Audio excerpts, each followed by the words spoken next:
Number 10 ranked Johnny Walker versus number 12 Sweet Dreams Jamahal Hill. AJ, man, listen, Jamahal Hill, I was very concerned in his last fight because, the elbow dislocation, all of that good stuff that he suffered against Paul Craig. But guess what? Even though it was his power hand in his left hand, you know how he knocked out his last opponent? 2 shots with the right hand. Didn't even need to use the left. And I think a lot of people are kind of underplaying that and not looking into that as much as I am. And I don't want to be a hater, man. Listen, Jamahal Hill is the real deal. He's accurate. He's precise. He's a surgeon in there. He's very surgical with his strikes. Johnny Walker, on the other hand, he is a madman. And that is the one thing that can help you in a lot of situations and hurt you in a lot of other situations, man. So Johnny Walker, 18-6 in his career, 83% KO rate. 3.42 significant strikes at a 59% clip, pretty good. Jamahal Hill, but listen, man, he's almost 8 significant strikes landed per minute, 50% clip. Like, the man has high volume, high accuracy, very little grappling, as we saw against Paul Craig. But Paul Craig, it's like, come on, man, that's just a different type of fight, right? But even though Jamahal Hill says he basically came up doing jiu-jitsu and all that good stuff, he is best known for his hands and for a good reason, man, because he is put sweet dreams for a reason. He's putting people to fucking sleep, you know what I'm saying? Johnny Walker coming off of a loss, Jamahal Hill coming off of that big win. But let's just take a look real fast, my man. I wanted to look at the UFC stats on this and just kind of, play it by ear, right? So his last loss for Johnny Walker was against Thiago Santos. And though he said he was very happy with the performance, a little gun shy. Went to a decision. That's not a very usual Johnny Walker fight, right? You know what I mean? And his other wins, he got a win against Ryan Spann and a win against Misha Serkinov. He lost to I believe a Corey Anderson and a Nikita Krylov, right? Listen, those are big names, man. Those are big names. I'll just say that. And Jamahal Hill win against Jimmy Crute, lost against Paul Craig, wins against St. Preux, right? OSP. No contest against Klidson Abreu, and then Stosic, man. That was the first win in the last 5, man. AJ, before we talk about this fight, just comment on what I mentioned earlier. Are you worried at all that his left hand just doesn't really work as well as his right hand? Are you concerned at all that the right hand is going to be a little too, he's going to be a little too dependent on the right hand? Or do you see any issues happening in this fight whatsoever? What do you think, brother? Derek, I am a little concerned that his left arm doesn't work as well, man, because playing into it and not only getting the knockout with the right hand, sure, it seems impressive. You know, you're getting the knockout off the non-dominant hand, very impressive. But why weren't you using the left? Like, what's there? Maybe he was feeling good. Maybe he was feeling it. I wasn't putting too much emphasis on it in his last fight because I thought, he's already back. I mean, dislocating the elbow, that's a weird spot to get it in, but maybe, he cinched it right back and it started working perfectly. But the fact that he wasn't using it, and I think he maybe threw it once, twice, very, very few times in that fight against, Jimmy Crute. But still, it brings a little bit of concern, man. Anytime you're kind of babying something, it brings a little bit of concern. I am worried, at least for that fight. But for the same point, I don't think, as far as the striking, we'll see how it gets done. But I don't think he's going to be too worried about it, like planting or anything. I don't think Johnny Walker is going to be going for any takedowns to where we'll see a lot of flexion on that elbow. But it is something to watch for. If he's not throwing that left hand too much, maybe it still hurts. Maybe it's a sign. I don't know. What do you think? Well, I don't know if it would still hurt. My whole thing is that sometimes, and maybe you can speak to this more than I can, when you injure yourself in a substantial injury, it could be hard to trust your body when you're in the cage, when it's go time, not in the gym, but when it's go time, right? So I'm talking about, so for you, for an example, brother, you had the knee injury, right? And I'm sure it took you a little bit to be able to be like, all right, let me get back on the field and let me like cut, sharp, like for like a football cut or whatever. Like it takes a little bit because even though mentally, okay, technically, logically, my ligament is repaired, it's probably stronger than ever now. You got to have that mind-body connection. So speak on that a little bit. What do you think? It's weird because no matter how long or how well you train it, there's always that little bit, and it actually comes down, man, when I'm kicking stuff, when I'm not necessarily kicking with the right knee because it's the right knee I injured, but when I'm kicking with my left leg and I'm spinning and twerking and you getting that torque on that left knee or on that right knee, excuse me, that's kind of where it comes in for me, and I can imagine it's the same for any injury, especially on this one that we're talking about, Jamahal Hill. He throws something that kind of extends out his left arm. It kind of gets to that hyperextension area. There's a little bit of pause that gives it to me. And even in practice and stuff, you kind of work it out. You kind of start feeling a little bit better, but there's always just that little bit of like, is that twinge? Is that same one? Because, especially on a dislocation, sure, nothing got ripped, nothing got torn, but having to put your elbow back in its socket is a very testy and hard thing to do, especially perfectly.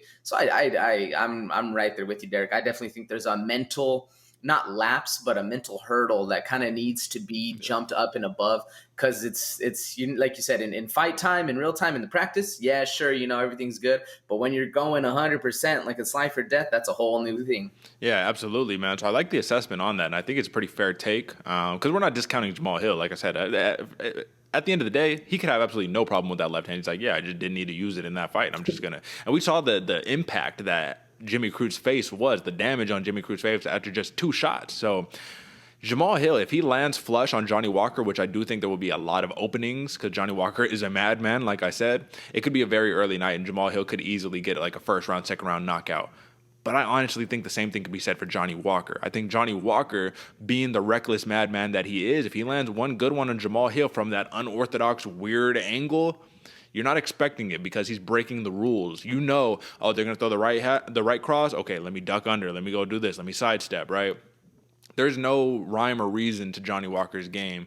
Now, I will say against Thiago Santos, he did calm down a little bit, right? He was a little more composed, but I think for Johnny Walker to be successful, he has to be that madman, that unorthodox fighter, doing the worm after he wins and stuff, even though it tore up his whole shoulder, right? Doing the worm and all that, man. So I think this is going to be a fun matchup. I don't anticipate a lot of wrestling in this bout. You know what I mean? Neither of these fighters have a propensity to wrestle necessarily, but I do think that this is going to be a technician versus the madman. No disrespect, but I'm going to lean Johnny Walker here until it's proven that Jamal Hill's left hand is as good as it always has been. He is known for having that left hand of doom, that left hand of death. Obviously, that right hand got hit too.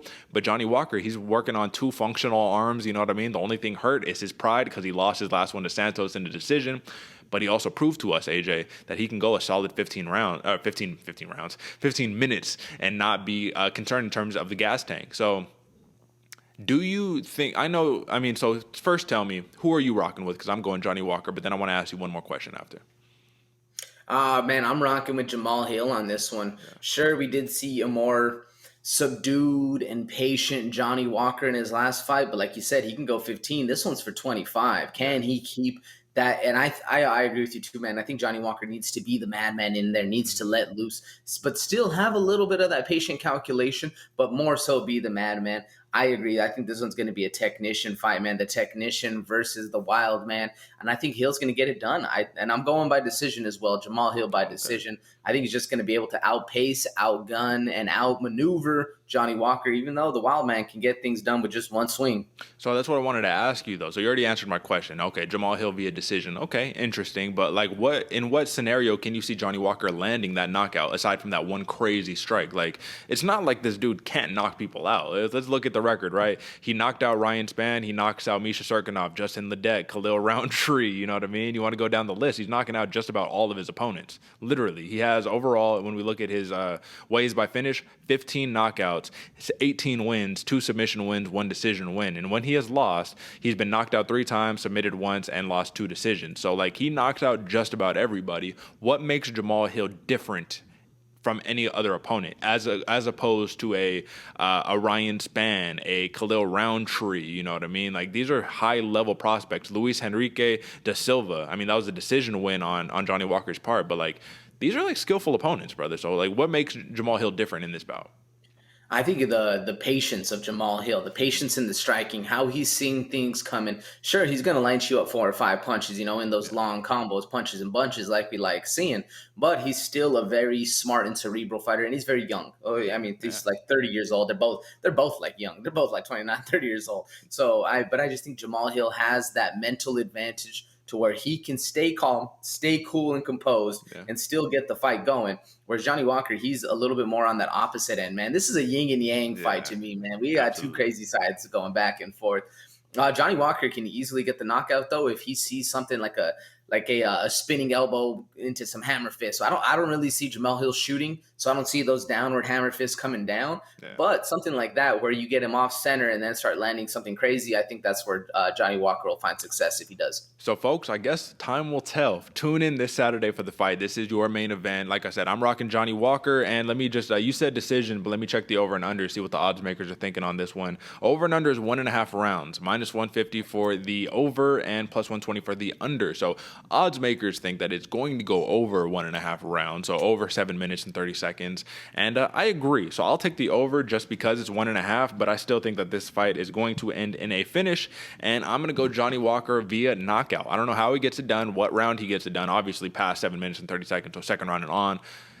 But I'm just rolling with the live dog on this one, man. Like I said, for me, for Jamahal Hill, I'm a big fan of this dude. Don't get me wrong. Like, all love to him. I think he is a technician. I think that Johnny Walker could come in with the big wild strikes and he just hits him with the 1-2 and puts him out. I think it could be done in the first round, honestly, for Jamahal Hill. But I also think that it needs to be proven that the left hand and the left arm is as money as it used to be. And if he is a little too reliant on that right hand, Johnny Walker could find some openings. All it takes is one from Walker. All it takes is one from Hill.